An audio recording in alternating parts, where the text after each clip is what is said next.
ये लोग जो हमारे पिता Mahatma Gandhi the father of the nation, उनके कातिल लोग, उनके पास हमारा देश आज चला गया।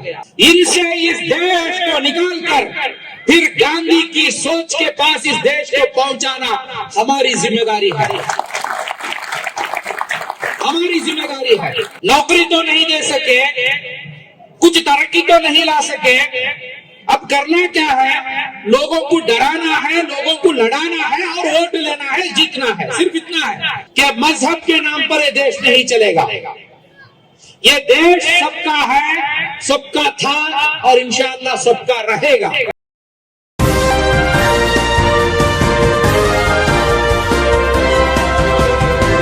अस्सलाम वालेकुम। ये हेल्थी पीपुल हेल्थी नेशन, ये अभियान पूरे भारत देश में, ऑल ओवर इंडिया, हर शहर में, हर गांव में, हर एक विलेज में पॉपुलर फ्रंट ऑफ इंडिया के जानिब से ये अभियान चलता है। ये क्या, ये हेल्थी पीपुल हेल्थी नेशन का एक कैंपेन चलता है। उसका आज इनॉग्रल प्रोग्राम है जयपुर शहर में। ऐसे ही प्रोग्राम पूरे राजस्थान में चलेगा, बिहार में चलेगा, तमिलनाडु के गांव-गांव में, केड़े-केड़े में चलेगा, केरला में चलेगा, दिल्ली में चलेगा, सब शहरों में, सब गांवों में ऐसा एक प्रोग्राम चलेगा। इसका मकसद क्या है? ऐसा प्रोग्राम करने का मकसद क्या है? मकसद यह है कि हेल्थ के बारे में, सेहत के बारे में हमारे देश में, खासकर भारत देश में और दूसरे गरीब ममालिकों में और डेवलपिंग कंट्रियों में क्या सोच है। हेल्थ एक मालदार लोगों का, एलीट लोगों का, उनका एक चर्चा है, गुफ्तगू है। कोई सेमिनार में, कोई मेडिकल एसोसिएशन के गुफ्तगू में, कोई बड़े बड़े कंपनी कॉर्पोरेट्स में ये हेल्थ के बारे में उधर बातचीत होती है। लोग जो है हेल्थ की सोच रखते हैं, मगर उस देश की अवाम जो है, ग्रास रूट में जो अवाम जीती है, उसको और सेहत से कोई लेना देना नहीं रहता है। ये गरीब मुल्कों में, डेवलपिंग मुल्कों में यही हालात है। इस हालात को बदलकर भारत देश में सेहत के बारे में, हेल्थ के बारे में ग्रास रूट, गरीब लोगों से लेकर मध्यम वर्ग के लोगों से लेकर सब लोगों के अंदर एक सोच पैदा होना है। अपने आप को जो है सेहतमंद रखने के लिए, हेल्दी रखने के लिए मैं क्या कर सकता हूं, मेरी फैमिली को मैं सेहतमंद रखने के लिए मैं क्या करना चाहिए। मैं और मेरी फैमिली सेहतमंद है तो उस मोहल्ला सेहतमंद हो जाएगा, वो मोहल्ला सेहतमंद हो जाएगा तो वो शहर सेहतमंद होकर रह सकता है। तो ये सोच जो है पॉपुलर फ्रंट ऑफ इंडिया पैदा करना चाहती है।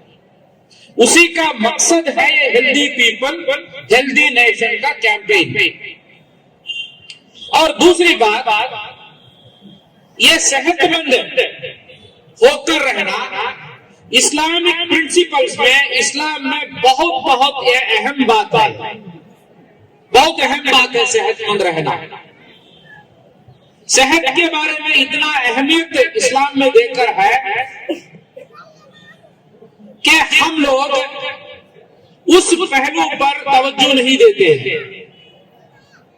सबसे इंपॉर्टेंट एक इंसान सेहतमंद रहने के लिए बेसिक 3 चीज उसके जहन में रहना है।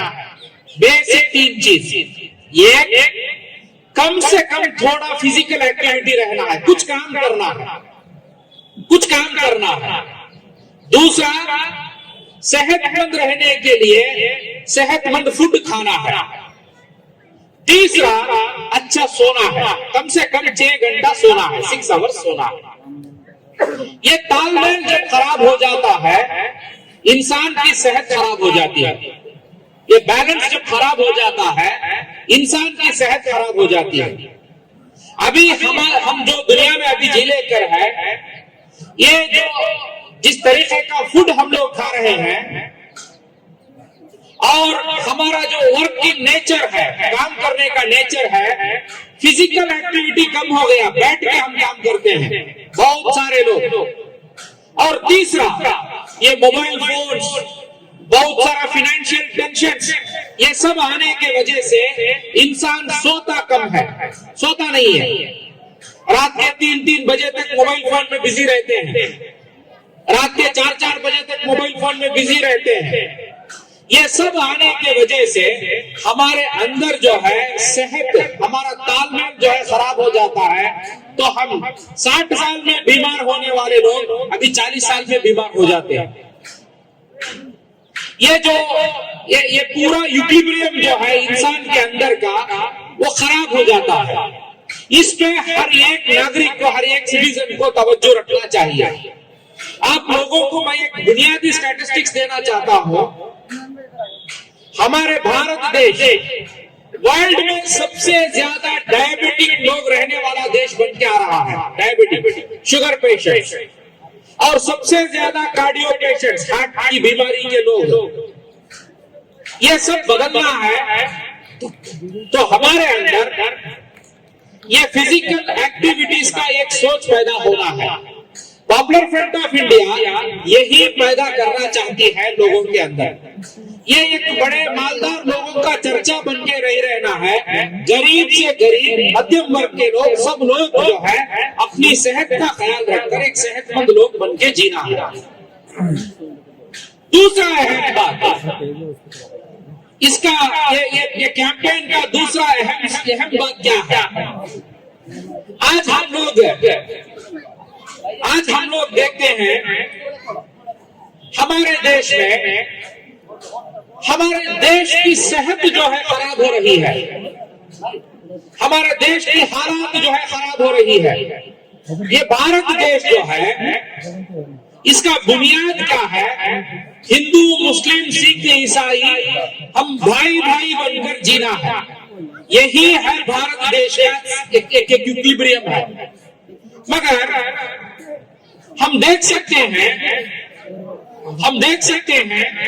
इधर हिंदू मुस्लिम को लड़ाकर, हिंदू मुस्लिम के दरमियान में नफरत पैदा करके, हम देख सकते हैं हमारे देश में ईसाइयों के, हिंदुओं के दरमियान में नफरत पैदा करके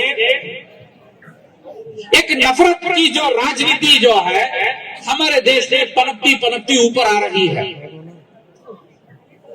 ऐसी हालत पैदा हो गई हमारे देश में, एक डर का, भय का वातावरण पैदा हो गया, एक नफरत का एक हालात पैदा हो गया हमारे देश में।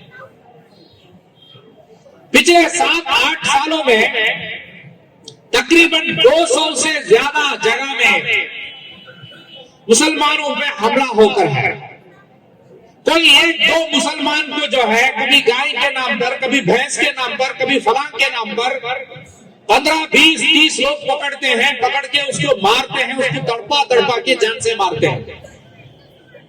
ऐसे इंसिडेंट्स जो है भारत देश में अभी कॉमन होते आ रहा है। It's becoming very common nowadays, it's becoming quite common.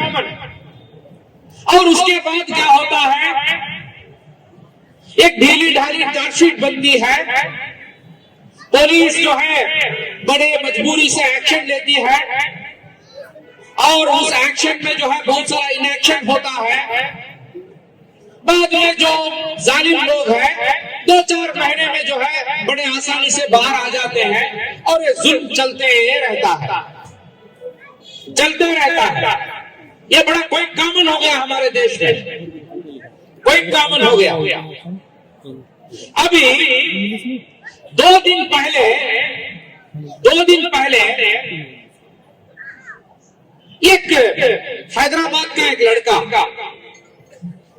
उसका नाम मैं लेना नहीं चाहूंगा, इसलिए कि वो इतना घिनौनी हरकत, घिनौनी काम किया, उसका नाम भी लेना नहीं चाहूंगा मैं। हैदराबाद का एक लड़का, वो हमारे देश का क्रिकेट कैप्टन विराट कोहली का बेटी 9 महीने की बेटी को जो है बलात्कार करके मारना बोलकर, बलात्कार करेगा ऐसा बोलकर जाके ट्विटर में लिखता है। 9 महीने की लड़की बच्ची। क्यों उसको ऐसा लिखा? इसलिए लिखा कि इंडिया पाकिस्तान की क्रिकेट मैच में इंडिया जो है हार गई, पाकिस्तान जीत गई, उसमें पूरा इल्जाम जो है एक मुसलमान बॉलर के ऊपर डाल दिए। उस बॉलर के बारे में पूरे इंटरनेट में इतनी बातचीत हुई, देश का गद्दार, देश का दुश्मन, ये वो बकवास इतनी हुई। विराट कोहली जो कैप्टन होकर सबर नहीं सका, विराट कोहली जो है बोला ये मुसलमान को इतना आप बोलना ये सही नहीं है, ये सही नहीं है। ये जो काम क्रिकेट का जो खेल है, ये जीतेंगे कभी हारेंगे, ये खेल है ये। इसके लिए आप ऐसा उसको जो है उसको मुजरिम बनाकर, देश का गद्दार बनाकर उसको बताएंगे, ये सही नहीं है। ये बोलने के वजह से विराट कोहली को, ये नफरत की मानसिकता रखने वाले लोग, सावरकर के फॉलोअर जो सावरकर को हीरो मानते हैं, वो लोग जाके इंटरनेट में लिखते हैं क्या बोलकर, तेरी 9 महीने की बेटी को हम बलात्कार करेंगे। कैसा लोग है, कैसा लोग है ये लोग। अभी हम उस जमाने में कहते थे ये हिंदू मुस्लिम लड़ाई करने वाले, ये नफरत करने वाले, ये अनपढ़ जाहिल लोग हैं, ये पढ़े लिखे लोग नहीं है। मगर जो लड़का ये लिखा है वो कौन से इंस्टीट्यूशन का स्टूडेंट है मालूम? इंडिया का top engineering college, Indian institute of technology, IIT का स्टूडेंट है वो। IIT का एक स्टूडेंट, IIT में पढ़ने वाला जाकर लिखता है इतनी खतरनाक बात, और लिखने के वक्त पर ट्विटर में जाके क्या करके लिखता है, खुद एक पाकिस्तानी बनाकर लिखता है, खुद एक पाकिस्तानी बनाकर लिखता है। अब जब भी इस देश में बड़े बड़े फिसादात हुए, उन फिसादातों में ज्यादातर बच्चे लोगों का कत्ल हुआ है, ज्यादातर बहन बेटियों का बलात्कार हुआ है हमारे देश में। गुजरात का फिसाद हुआ, कितने बहन बेटियों का बलात्कार हुआ, क्या क्या नहीं हुआ, आप लोग सब जानते हैं। हम सेहतमंद रहते, हम खुद मार्शल आर्ट सीखकर हम फिट रहते, क्या वैसी हालात हमारे मोहल्ले में हो सकती थी?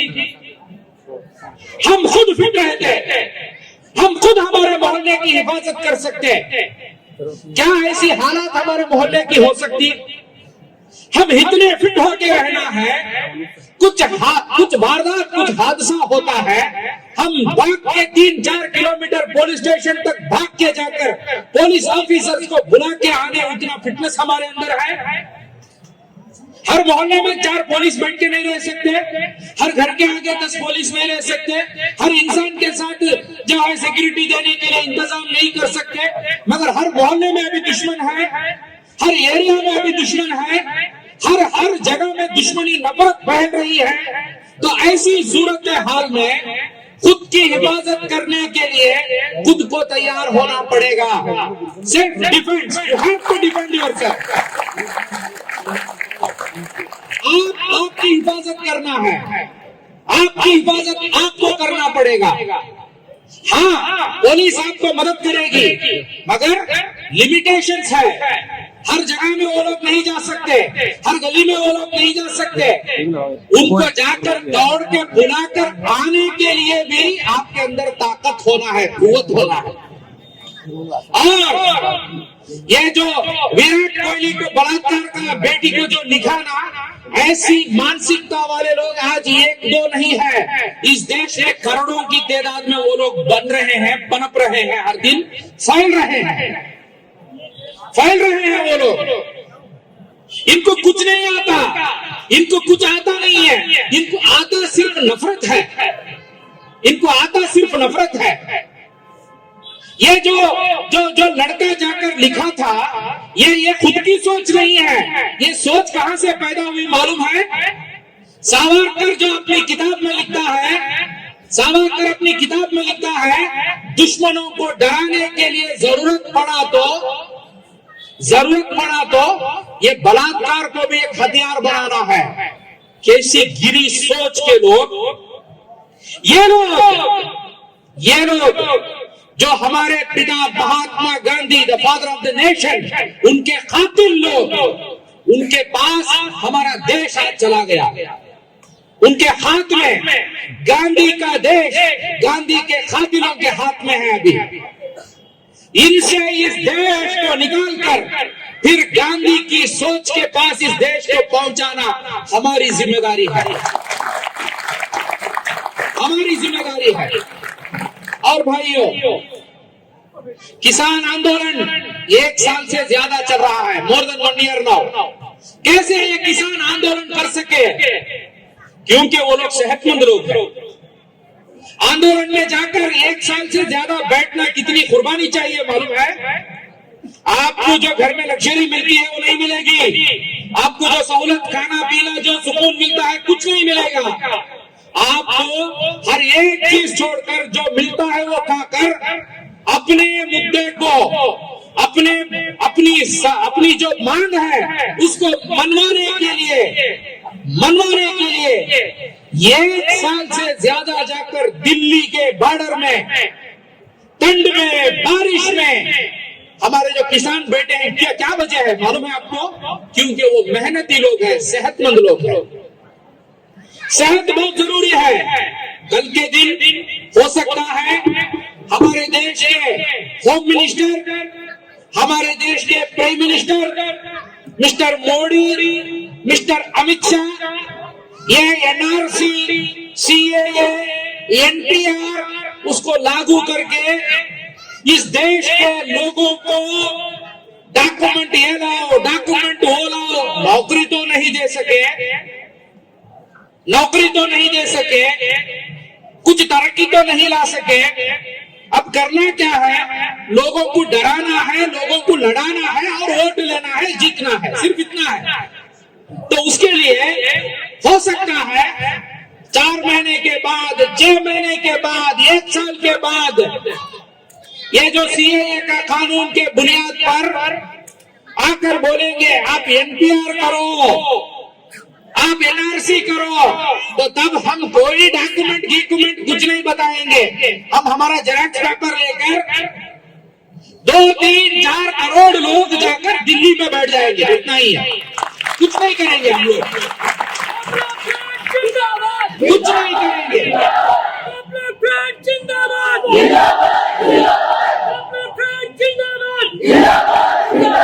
पूरा जेरॉक्स पेपर जो है, हमारे माँ बाप जो कब्रिस्तान चला गए, पूरा पेपर लेके मोदी जी आप भी देख लो, अमित शाह साहब आप भी देख लो, उधर ही सील मारकर सिटीजनशिप का कार्ड हमें दे दो। सीधा हम दिल्ली आएंगे, दिल्ली में आकर भूखे प्यासे जो भी है हम उधर बैठ जाएंगे। कम 10-5 हजार नहीं आएंगे, 2 करोड़ 3 करोड़ लोग हम आएंगे, चल के आएंगे।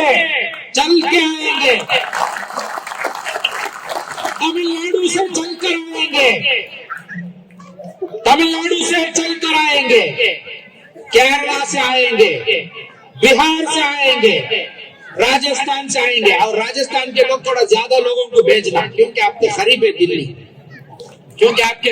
दिल्ली, पूरा डॉक्यूमेंट जेरॉक्स पेपर लेके मोदी जी खुद आप ही देख लो, अमित शाह जी आप सील मार के कार्ड दे दो, जो कार्ड आप बोलते हैं ना सिटीजन का कार्ड, वो दे दो। इतने साल अमेरिका गए हम लोग, उधर तो नहीं बोला, हमको सिटीजन ही बोला इंडिया का। अब इंडिया वाला पूछ रहा है आप कहाँ से आए हैं, तो हमें बोल दो, आप ही बोल दो भाई, हम आ जाएंगे 5-6 करोड़ के तादाद में। हमारा कार्ड चेक करके हमें जो है बोल दो कि आप भी सिटीजन है। तो इसके लिए सेहत होना जरूरी है, you got to be healthy for it. तो भाइयों, ये जो हेल्थी पीपल हेल्थी नेशन, ये बहुत इंपॉर्टेंट प्रोग्राम है। सेहत सिर्फ मालदारों की बातचीत नहीं है, आज सेहतमंद रहना हमारे सबकी जिम्मेदारी है। हम लोग जो है बचपन में ही बूढ़े हो जा रहे हैं। अभी हमारा फूड वैसा हो गया, हमारी हालात, हमारा जॉब, हमारा टेंशन, ये सब ऐसा हो गया। सिर्फ एक स्टैटिस्टिक्स बोल के मेरी बात को मैं खत्म कर दूंगा। आज बहुत सारे देशों में खासकर अमेरिका, यूरोप में लोगों को फिजिकल बीमारी से ज्यादा मेंटल, मानसिकता की बीमारी बढ़ रही है। Mental issues, people don't sleep at all, सोते ही नहीं। बहुत बीमार लोग, तकरीबन 50% लोग ऐसे बन रहे हैं। बहुत सारा मेंटल एलिमेंट, साइकोलॉजिकल बीमारियां, ये सब चीज हल होना है। तो ये जो बैलेंस है उसको हम याद रखना है। सेहतमंद फूड खाना है, फिजिकल एक्टिविटी करना है और ढंग से 6 घंटा सोना है, तो हम लोग इंशाअल्लाह सेहतमंद रह सकते हैं। और इसके साथ साथ हम लोग मार्शल आर्ट सीखेंगे, हम लोग फिजिकल एक्सरसाइज करेंगे। झुंड में 30-40 लोग आकर हमें मारेंगे तो हम लोग 2-3 लोग मिलकर हमारी जान को तो बचाना चाहिए। हमारे जान को बचाकर उसमें एक आदमी पुलिस स्टेशन तक भागना चाहिए। तो ऐसे रहने के लिए हम तैयार होकर, सेहतमंद होकर हमें रहना चाहिए। तो इसके लिए ये हेल्दी पीपल हेल्दी नेशन का कैंपेन है। तो मैं सिर्फ एक बात हमारे देश के first prime minister of India Pandit Jawaharlal Nehru की बात बोलकर मैं खत्म कर देता हूँ। रामलीला मैदान में पंडित जवाहरलाल नेहरू एक स्पीच किए थे। उसमें पंडित जवाहरलाल नेहरू ने बोला कि कोई शख्स मजहब के नाम पर, in the name of religion, किसी और पे हमला करेगा, चाहे वो गवर्नमेंट में हो या मेरी पार्टी के अंदर हो, मैं मरते दम तक उसके खिलाफ लड़ूंगा। मैं ये हमारे देश के लोगों को याद दिलाना चाहता हूं कि मजहब के नाम पर ये देश नहीं चलेगा। ये देश सबका है, सबका था और इंशाअल्लाह सबका रहेगा। आए मैं सबको मुबारकबाद देते हुए मेरी बात को मैं खत्म करता हूँ। अस्सलामु अलैकुम, अल्हम्दुलिल्लाहि रब्बिल आलमीन।